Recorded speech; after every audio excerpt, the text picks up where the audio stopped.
Hi, everyone. Thanks for joining us again. So we're going to now turn to a topic that we're all familiar with, for better or worse. And that topic is disinformation, the rise of disinformation, and what's now being called digital authoritarianism or dictatorship. Our expert panelists are going to share their perspectives on what's happening and what exactly we can do about it. To guide this conversation, please join me in welcoming Vital Voices Vice President of Issue Advocacy, Manira, Alva. Thanks.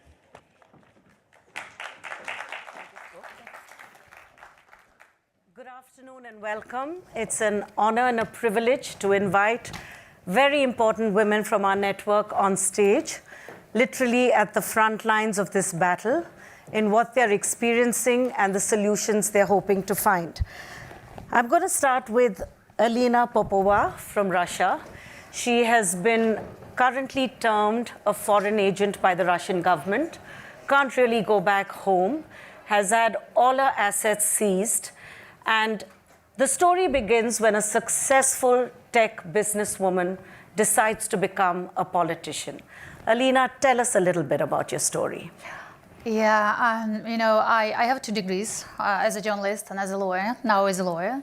I was the founder of Startup Women and the copycat of Crunchbase. We called it Startup Official in Russia. I was very successful, and I truly believe that we need to involve more women in the tech sphere to influence our future, to be the leaders of the future.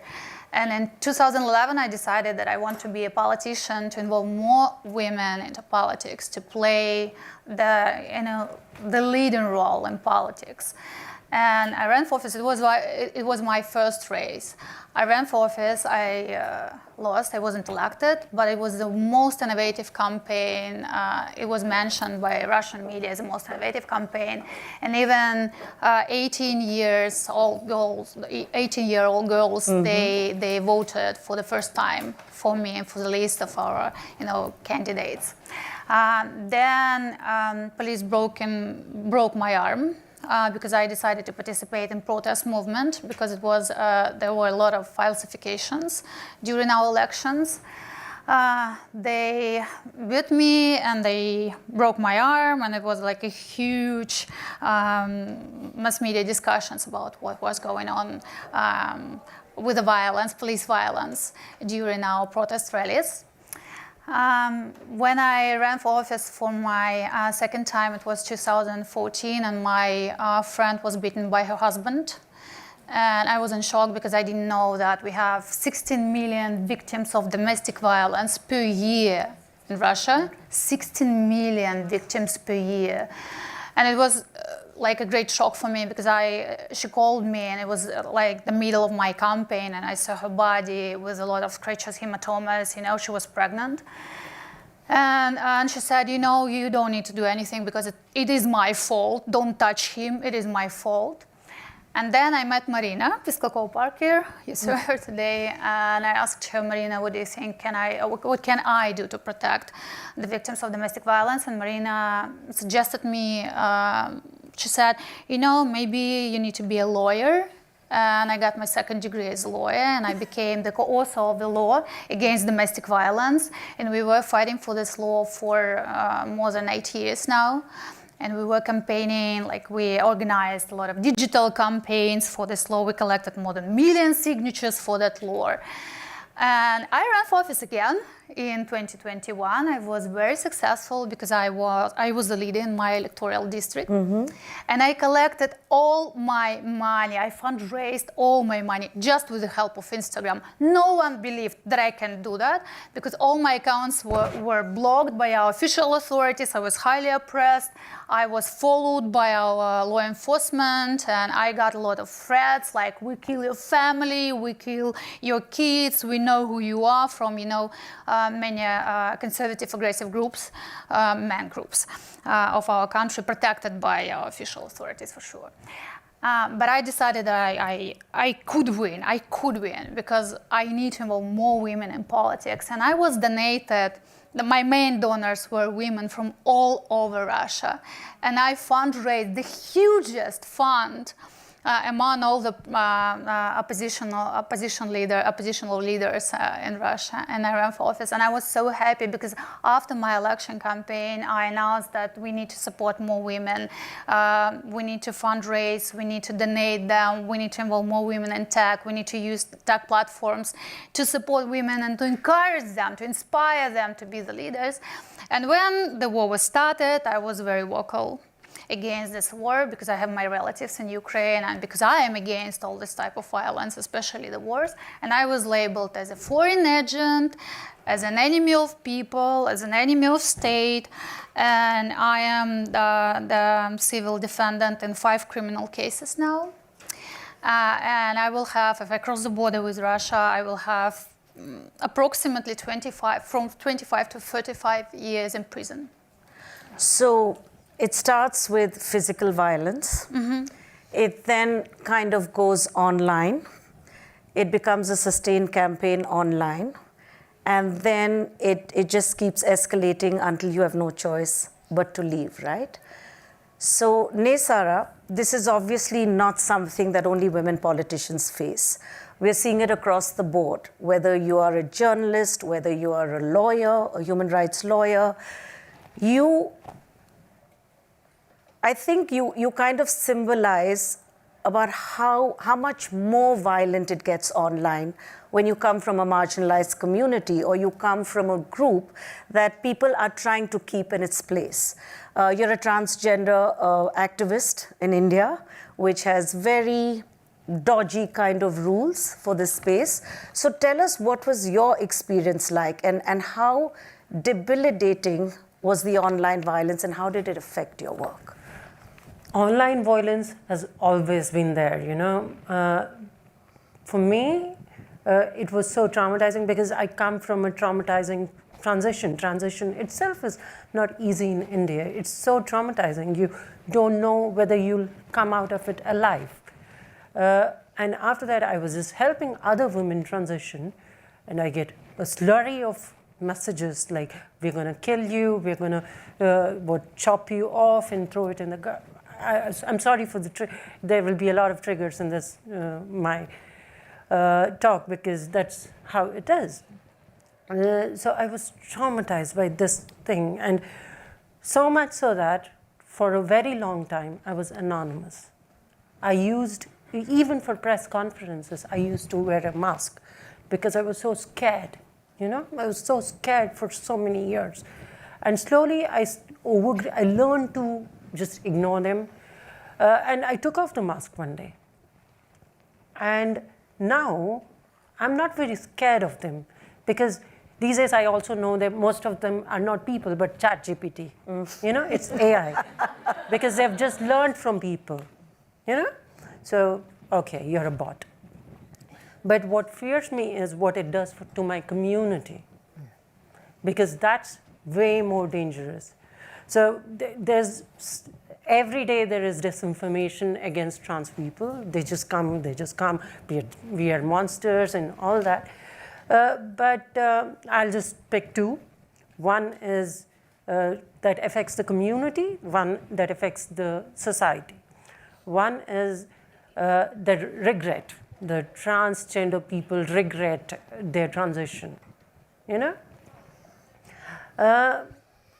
Scientifically, there have been so much research on it. There have been so much meta-analysis and research on it. And the regret rate is 1% of transgender people who go through transition.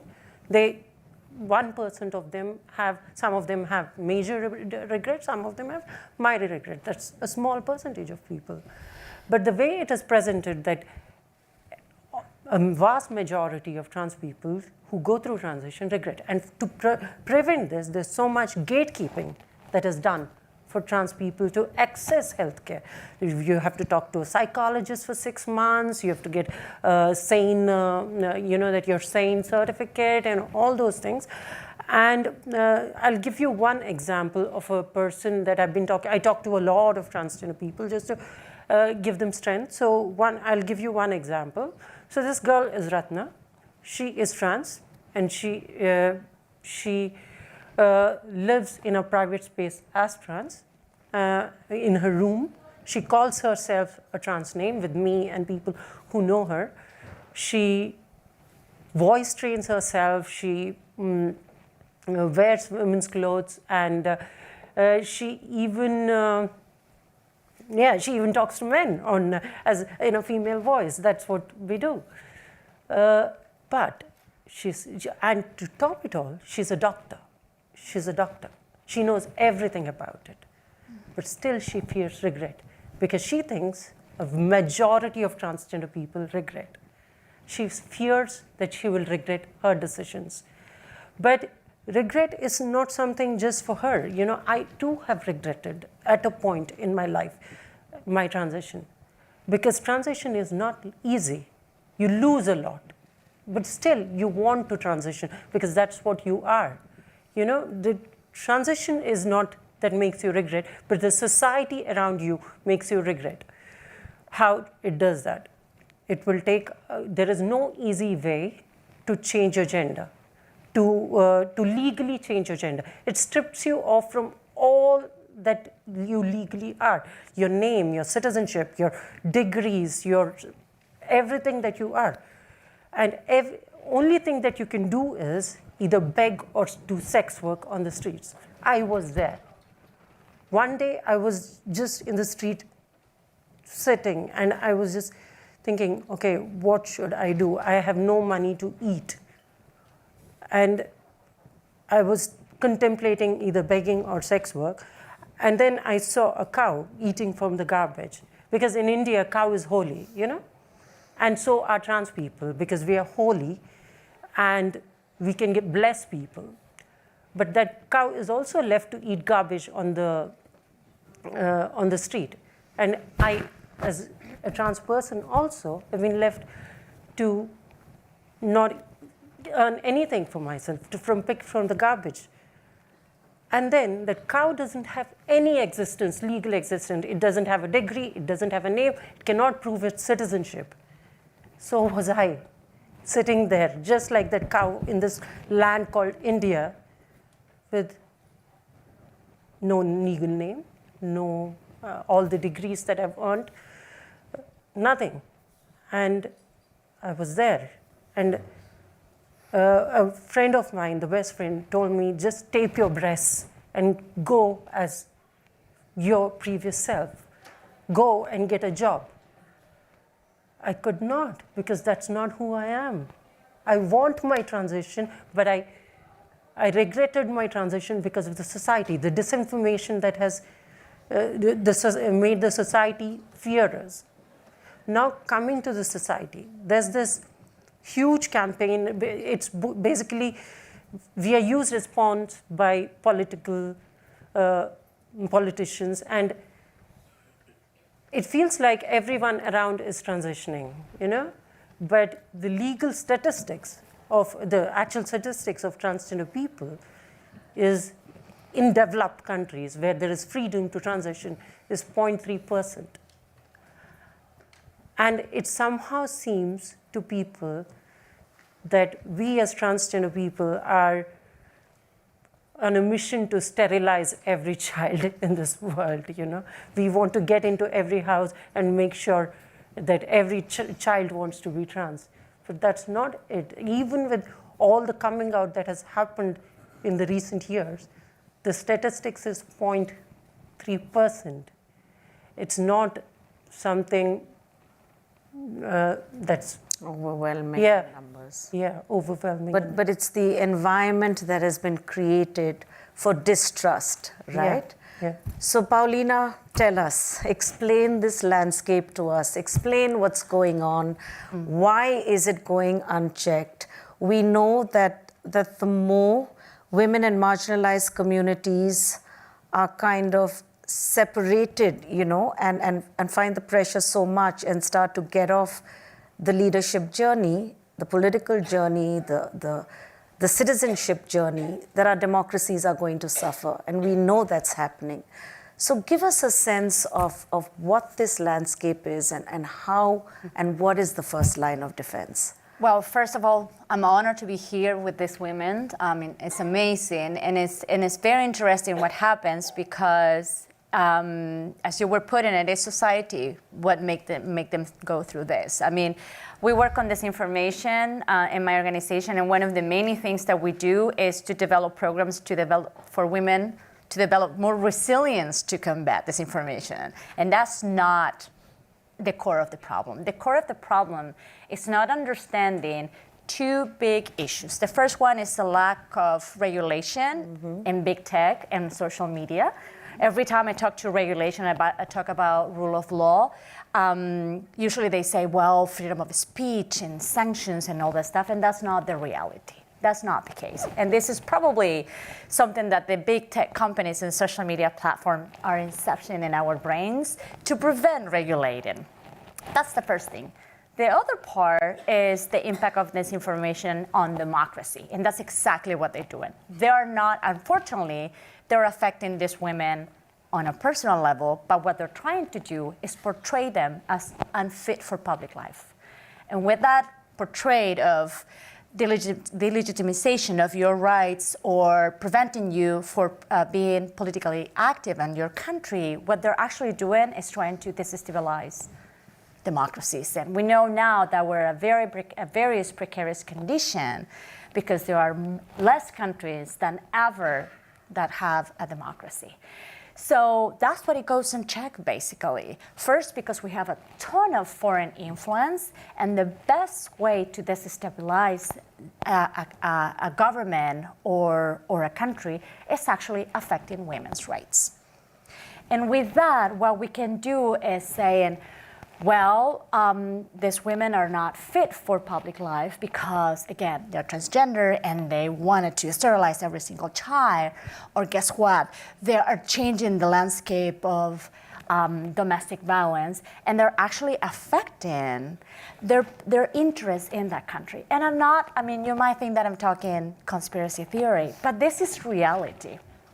What China and Russia, some of the examples that I can talk about, are doing in our countries is incredible. And no one does anything, again, because when we talk about regulation, we get scared. But when we look at social media platforms and how these are managed everywhere, they are an industry like any other industry. So why is that governments are actually turning around and not doing anything? And that is the real problem, and that's the real complexity of this issue. That what they're doing maybe is saying, well, guess what? My country, Chile.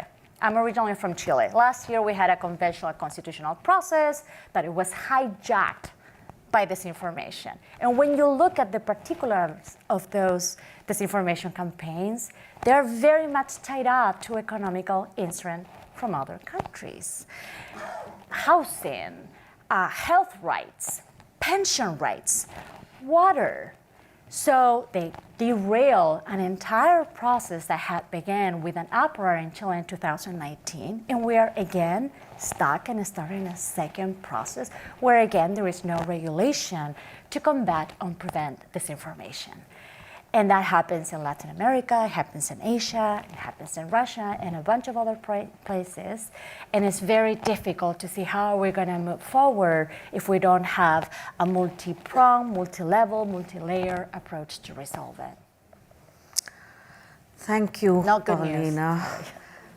Neema, this is your first term as a member of parliament in Tanzania, 2.5 years into your term. And you're hearing your women colleagues talk about how it's just too much, how the online violence they face is a price they're not ready to pay. And the reason that Vital Voices really got involved in this also is because we started to see that more and more women were willing to step off the leadership journey because they did not want to they didn't know how to navigate the space, let's put it that way. So let's talk solutions, Neema. Tell us about what you're planning with your African parliamentarian sisters. First of all, thank you so much for having me. It's a great honor and pleasure to be here. As you rightly said, I think oftentimes when we're talking about online abuse or when we're talking about victims, very rarely do people think of women in politics, let alone women parliamentarians, because it's assumed that we're already women of power, women of influence. And it's actually to the point that even when you see a female parliamentarian being trolled and abused online, you'll be shocked that almost nobody comes to their defense. Nobody speaks for them or nobody calls it out, as opposed to when it's happening to other groups of women. Why? Because society has kind of conditioned it that once you get into politics, you deserve all you get and you should have thick skin to deal with it. Now, if I very quickly talk about statistics, in Tanzania we have about 143 female parliamentarians, but I can tell you for a fact, probably less than 2% are active on Twitter, and probably maybe less than 3 to 4% are active on Instagram. You can already see the magnitude of online abuse, what it's doing to women in politics. It's making us opt to self-censor. Now, the detrimental fact of that is if we are not online, what happens? Our own visibility is limited. Our chances of getting re-elected is limited. Our chances of moving from reserved quota to constituencies is limited. Our chances of getting our political parties to nominate us for different positions, elected position is difficult. But the worst of it all, so many organizations like Vital Voices, you aim to increase the number of women in politics, to increase the number of women in leadership. But if a young girl, a woman, an aspirant, is seeing a member of parliament being ridiculed, abused, would they want to get into politics? No. So not only are we shying away from it, but even the newcomers are also being blocked. You asked solutions. Myself, first of all, I'm so grateful to being part of the Vital Voices VV Engage Fellowship, because it has also truly empowered me and further kind of gave me the confidence and the know-how that this is my calling. I have experience on being active online before being a parliamentarian, and once being a parliamentarian, it's two different worlds. And I want to see more women online, more women in politics online, because we are doing incredible work, but it's not visible. So one of the ways is legislation. We need to make sure that we go through legislative reforms, particularly the legislations that have mandate over politics. So for example, Political Parties Act, Election Act. Most of these acts don't recognize online abuse. But for example, in Tanzania, they recognize gender-based violence. And there are certain types of offenses of gender-based violence. They can get a candidate removed from candidacy list. So what we are trying to do right now in Tanzania is to make sure that these two laws also recognize online abuse.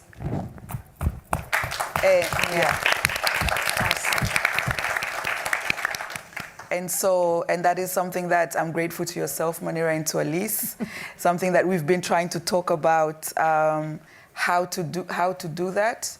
But I think the other issue is it's important to also get our voices as women leaders to discuss these issues and to exchange and navigate with our colleagues and peers and people we aspire to from the global north, so that this is known that the issue of online abuse, yes, on women it's good, but on women in politics needs to be recognized. It needs to be recognized and it needs to be given special attention to it because of the detrimental impact it has. We are kind of out of time, but I'm going to split the last question to the two tech superstars. Tell us what you think AI can do in this whole space.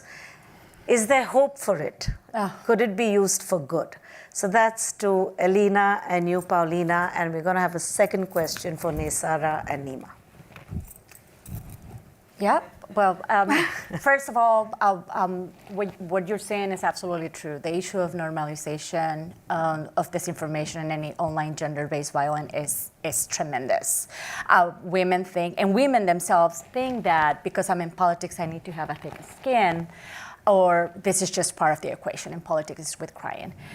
The issue of artificial intelligence opens a whole new can of worms that starts with the lack of regulation, for sure, and the lack of recognition by big tech companies and social media platforms that this is a huge issue that they're helping to disseminate, to continue endlessly.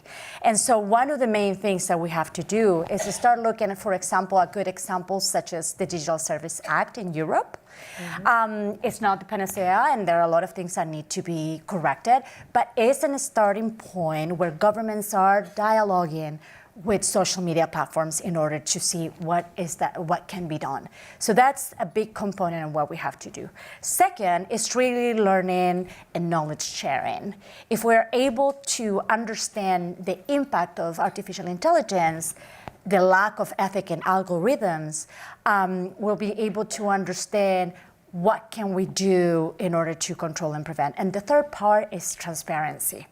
We need to get social media platforms to be transparent about who is making the decisions, how the decisions are made, and about what. Otherwise, civil society can do nothing about the issue of correcting disinformation and preventing online gender-based violence. Alena. You know, I'm the founder of Ethics and Technology think tank in Russia. And I'm the part of Stop Killer Robots campaign. Stop Killer Robots campaign is a campaign against lethal autonomous systems. And you see that now we have the first drone war. So we were fighting against it from 2018 because we were sure that AI is very bad in terms of facial recognition. I was arrested and detained because of the use of facial recognition by our government, by our official authorities. And we were sure that no, we need to fight against it. We need to stop or prevent the use of that AI machine to build this, to create this total digital surveillance, dictatorships, and so on all over the world. But I think we have three steps to do. The first step is, for sure, to spread the knowledge about AI. AI is not neutral. It's not neutral because you use AI as a human being.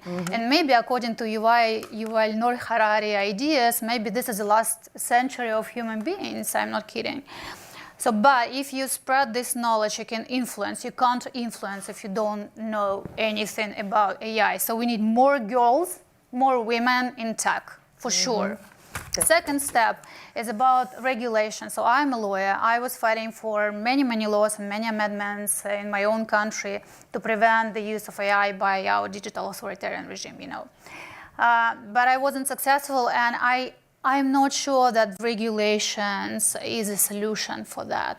The solution for that is how we use digital technologies and tech to protect our privacy and autonomy. The key is privacy and autonomy. How you use your personal data, how you spread your personal data. If you spread it, this is your responsibility. You need to learn it. First, you need to know everything about that. It's not about regulation. So we have a lot of regulation. And we have a lot of, in my own country, we have a privacy law. And when my privacy was violated by this current government, I filed my first lawsuit against facial recognition. My lawsuit now is in European Court of Human Rights. I like the name of this lawsuit, like Alena Popova against Russia. So I love it. But it's not about regulations, because how can I prove that I protect my privacy and autonomy, my private data by my own? And the third is that we need to unite all the women from digital dictatorship countries to share our expertise and to be very vocal about that, because now we are not so vocal. If we try to protect ourselves, we don't know how to do that because we don't share our expertise. For example, in Africa, we have a lot of influence of Russia. Disinformation, misinformation, threats, digital threats, surveillance. So we can share that expertise. And we need to have this, 1, 2, 3, 4, 5 steps, how to act, how to react, and how to prevent it. I think these 3 steps will help us more than any regulations. I am for regulations. Many, many times I was fighting for that, but it's not the solution. Thank you for giving us our agenda, Alena, something we have to work with at Vital Voices. I know we are terribly out of time, but one last question to you, Neysara. We know the European Union has really made the baby steps, right, in this whole space. And you have moved from India to the Netherlands, right? Tell us about how did it feel? Did like a load lift off you? Do you feel safer? Do you feel validated, recognized for who you are? And I think that's really where the story is, right? At the end of the day, which is a space that gives you the freedom to be. So tell us a little bit about that transition and what it feels like to live in freedom. It feels like a transition from an animal to a human. For me, it was that. Because in India, I was not a human. If it's the day I was open, I was something to be feared of, a god or a demon, but not human. But today in Netherlands, firstly, I felt more accepted. I felt safe to even voice my concerns. And I found a community of people who I can call friends. I mean, in India, I have a lot of friends. Almost everyone are trans. My friends in India are all trans. I don't trust cis people in India. I'm really scared to even, I always put on a mask in front of cis people. But yeah, in European Union, especially in Netherlands, I felt I found a community where I can be myself. And that's the hope I have for India, with all the young people who are fighting this battle, that someday you don't have to fear. And Neema, we're going to trust you to create that space in Africa for us, right? Yes, and I believe that with the help of Vital Voices, we're going to do that. Just to add on to the issue of artificial intelligence, I think it's also important to realize that it works with the data that has been put in, and there's a lot of gender bias also in artificial intelligence. So that also needs to be addressed as well. But regarding African parliamentarians, we're going to work together to get more of us online and more of us visible. Thank you. Thank you so much. We're very sorry we're over time. But yeah.